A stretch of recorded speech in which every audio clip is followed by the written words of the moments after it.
이 세상에 살아가는 많은 사람이 자기의 존재를 모르고 살아갑니다. 제가 이런 이야기를 들었는데 어떤 사람의 집 앞에 한 노숙자가 잠을 자고 있었답니다. 집주인이 그 노숙자를 깨우면서 당신은 누구요? 라고 질문을 했더니 그 노숙자가 대뜸 당신에게 묻고 싶은 질문이 있는데 나는 누구입니까? 라고 도리어 묻더라는 겁니다. 무슨 사연이 있었는지는 모르지만 그 사람은 자기가 누구인지 모르는 사람이었습니다. 그런데 이 세상에 많은 사람들이 자기가 누구인지 모른 채 살아가고 있습니다. 세월이 흐르는 대로 정처 없이 살아가고 있습니다. 나는 과연 누구입니까? 이 질문은 소크라테스 이후 온 인류에게 계속되어 온 질문이지만 아직도 풀리지 않는 수수께끼입니다. 공자에게 물어도 실존주의자들에게 물어도 과학자들에게 물어도 나는 누구인가의 문제를 풀 수 없습니다. 오늘 현재를 살아가고 있는 사람들의 모습은 대개 어떻습니까? 사람들은 이 인생을 행복하게 살기 위해 이 세상의 돈과 명예, 권력, 사랑, 부귀영화 등 나름대로 이 세상의 것을 끝없이 추구하지만 일시적일 뿐이며 인간은 세상의 모든 것을 다 가진 것 같아도 무엇인가 채워지지 않아서 그 허전함을 채우기 위해 계속 끊임없는 욕망과 탐심을 향해 가며 수고하며 살아가고 있습니다. 또 밀물처럼 밀려오는 허전함과 외로움을 채우기 위해 술이나 도박, 마약이나 온갖 욕심의 쾌락을 추구해보지만 그것도 일시적일 뿐이고 다시 여전히 허전할 뿐입니다. 인간은 세상의 모든 것을 다 가졌다 해도 무엇인가 채워지지 않아서 그 허전함을 채우기 위해 계속해서 욕망과 탐심을 향해 가며 여러 가지 죄의 함정에 빠져 살아가고 있습니다. 현재 우리나라는 우울증 환자 세계 1위, 자살률 세계 1위, 도박 중독 세계 1위입니다. 사람은 배가 고프면 허기가 짐으로 먹을 것을 찾게 되고 무엇을 먹어야 안정이 되듯이 사람의 영혼도 무엇인가 텅 비어 있어서 허전합니다. 사람이 밥을 먹고 배가 부른데도 뭔가 허전하고 사랑하는 아내나 남편이나 애인이나 또는 어떤 특정한 사람을 믿고 의지하고 살아가는데도 불구하고 뭔가 허전하고 자녀가 있어도 허전할 때가 많습니다. 또 내가 아플 때는 남편이나 아내나 자식이나 의사가 있어도 도움이 안 될 때도 많고 이 세상에서 살아가는 동안 피할 수 없는 병으로 내가 아파도 나 대신 아파줄 수 있는 사람은 아무도 없고 그 고통은 나 혼자서 감당해야 합니다. 또 자녀가 아파도 내가 대신 아파줄 수도 없고 어차피 인생은 나 혼자서 이 험난한 세상을 헤쳐나가야 하는데 이것 자체가 매우 고된 일이며 영혼에 허전함이 있고 외로울 때가 너무 많습니다. 우리 인생은 세상이라는 바다에서 어디를 향해서 열심히 나아가고 있는 항해에 비유할 수 있습니다. 바다에는 잔잔한 물결이 조용하게 다가오다가 때때로는 이유도 원인도 알지 못하는 폭풍우를 만나 죽을 것 같은 고비를 만나는 때도 있습니다.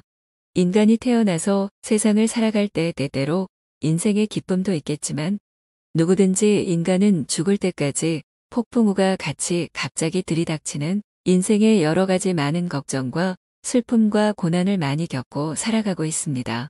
또 인생의 물결이 잔잔하다가도 폭풍우와 같은 고통과 환난이 오면 주위의 사람이 아무리 많이 있어도 혼자 그 괴로운 운명의 고통을 헤쳐나가기에는 너무나 외롭고 허전할 때가 많으며 많은 불안과 염려와 슬픔 속에서 삶의 자신감을 잃어버리고 괴로운 인생을 한탄하며 원망하면서 살아갈 때가 많습니다. 미래의 일을 알지 못하는 우리는 무슨 환난이 오면 삶의 자신감과 의욕이 없어지고 두려움과 불안에 빠져 인생의 허무함과 허전함을 채워보기 위해 온갖 노력을 다 해보지만 어느 것으로도 그것을 채우고 해결할 수는 없습니다. 오늘도 지구상의 수많은 인생들이 왜 이처럼 죽어야만 하는지 또한 죽음 이후에는 어떻게 되는지 전혀 알지 못한 채 그저 죽어갑니다. 인간은 이 세상의 온갖 부귀와 영화를 다 누리고 살았든지 가난하게 살았든지 건강하게 살았든지 지병을 오래 앓았든지 인생을 오래 살다가 죽든지 빨리 죽든지 간에 각자 죽는 시간의 차이는 있지만 결국 죽음 앞에는 아무것도 가져가지 못하고 저항할 수 없는 가련한 시한부 인생입니다. 누구든지 부유하게 살고 싶어 하고 행복하게 살고 싶어 하지, 가난하고 고통스럽게 살고 싶은 사람이 누가 있겠습니까? 어떤 사람들은 하나님을 믿거나 의지하지 않고 자기 자신을 하나님 같은 자리에 놓고 자기 자신만을 믿고 사는 사람들도 있습니다.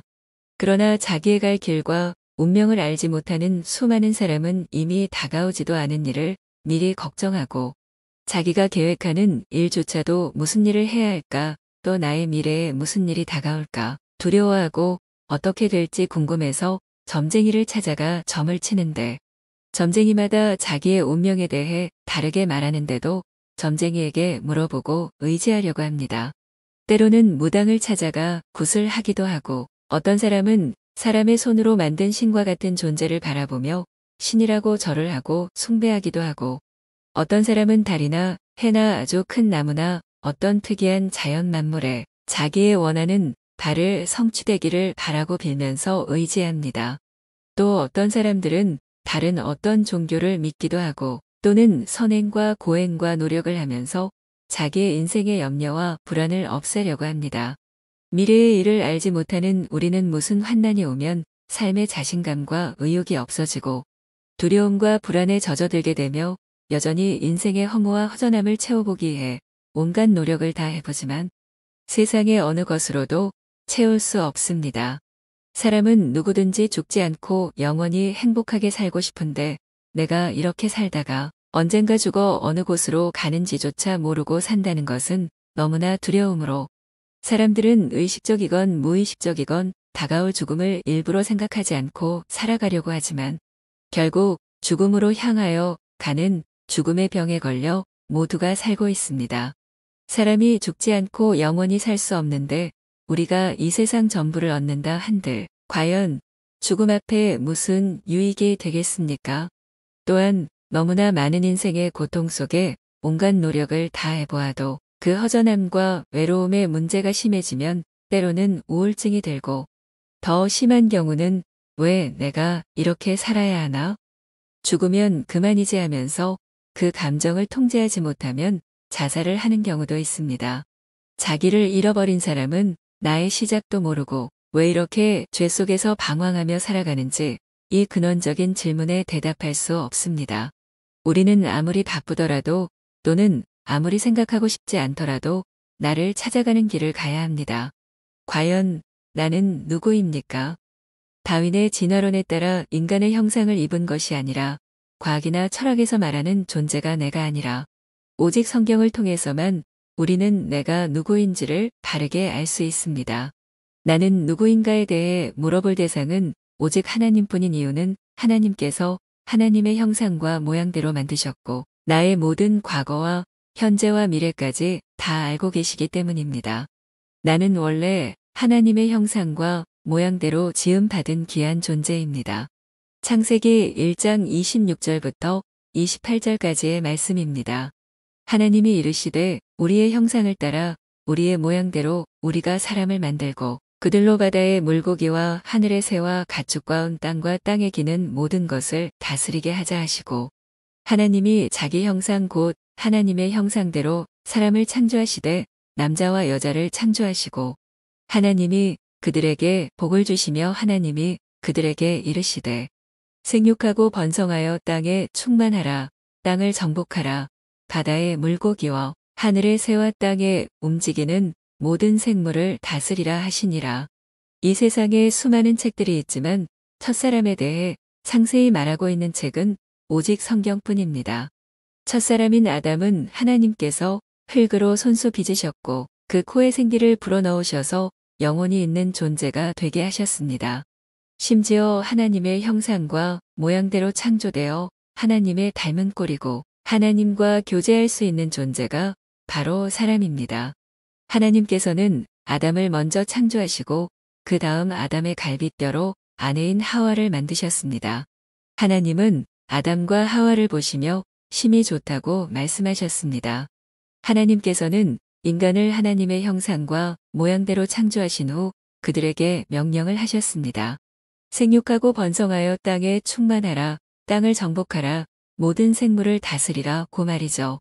이는 하나님께서 지으신 창조 세계를 다스리고 보존하라는 명령입니다. 그래서 첫사람인 아담과 하와는 하나님께서 지으신 세상을 아름답게 가꾸며 그것을 통해 하나님께 영광을 돌릴 의무가 있었습니다. 마치 하나님께서 다스리신다면 이렇게 다스리시겠구나 싶을 정도로 세상을 다스렸어야 했습니다. 그런데 인간이 왜 이렇게 된 걸까요? 영원 전부터 계신 하나님께서 창조하신 하늘의 천사들 중에 한 천사장이 교만하여 자신이 하나님과 같이 되려고 했다가 하나님께 반역한 죄로 공중으로 쫓겨났습니다. 결국 하나님께 심판받은 마귀는 종말에 영원한 불구덩이인 지옥에 갈 운명이 되었습니다. 그 타락한 천사를 마귀 또는 사탄이라고 합니다. 마귀는 하나님께 대적하려고 또 하나님께 반역하려고 하와를 유혹했습니다. 하나님은 첫사람 아담에게 에덴 동산에 있는 선악을 알게 하는 나무의 열매는 먹지 말라. 내가 먹는 날에는 반드시 죽으리라 고 경고하셨는데 그것은 하나님은 인간을 만드신 창조주 하나님이시며 인간은 피조물이라는 것을 인식시켜주는 하나님의 법입니다. 이 선악과 법은 하나님의 명령에 순종을 하면 영원히 살 것이고 불순종하여 선악과를 따먹으면 반드시 영원히 죽게 되는 죄의 대가를 치르는 형벌을 받게 된다는 것을 경고한 것입니다. 마귀는 아담의 아내인 하와에게 너희가 이 선악과를 따먹으면 절대 죽지 않고 너희 눈이 밝아져 하나님과 같이 되어 선악을 알 줄 하나님이 아시고 선악과를 먹지 못하게 한다 고 거짓말로 유혹했습니다. 드디어 여자가 마귀의 말에 순종하여 그 선악과를 먹고 자기와 함께 있는 아담에게도 주워 먹게 했습니다. 그래서 아담과 하와도 마귀가 가야 하는 영원한 지옥으로 같이 갈 수밖에 없는 운명이 되었습니다. 하나님같이 되고자 했던 인간은 하나님과 교제가 단절된 죄인이 되었고 아담의 후손으로 태어나는 모든 사람들은 날 때부터 죄인이며 죄와 사망의 권세를 가진 마귀의 세상에서 온갖 죄를 짓고 정처 없이 죄 속에서 살아가게 되었습니다. 하나님께서는 선악과를 먹으면 반드시 죽으리라고 말씀하셨는데 먼저는 인간과 하나님과의 교제의 끈이 잘라진 것이 첫 번째 죽음이라 말씀드릴 수 있습니다. 아담과 하와가 선악과를 먹자마자 하나님의 음성을 피해 숨고 하나님을 두려워한 것처럼 영적인 죽음이 첫 번째 죽음이고 다음은 인간은 흙에서 왔으니 흙으로 돌아가는 것, 육체적 죽음을 두 번째 죽음이라 할 수 있습니다. 그런데 여기서 끝이 아닙니다. 육체적 죽음 이후에 우리는 영원한 심판대 앞에 서게 됩니다. 거기서 영원한 생명이냐 아니면 영원한 죽음이냐 심판을 받게 됩니다. 여기서 영원한 죽음에 이르게 되면 우리는 영원히 꺼지지 않는 지옥불에서 마귀와 함께 심판을 받게 됩니다.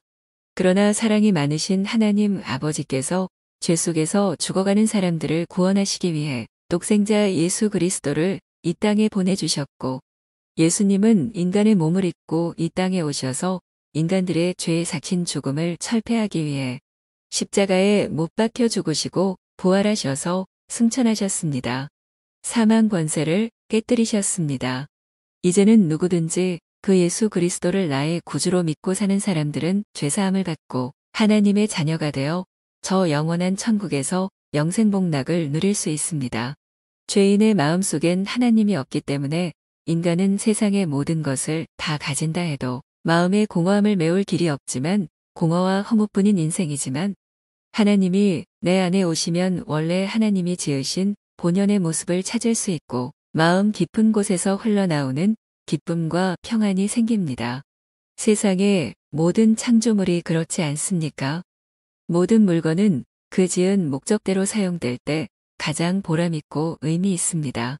우리 인간은 하나님께서 창조하셨기에 하나님의 목적대로 살아갈 때 가장 보람되고 의미 있는 인생을 살 수 있습니다.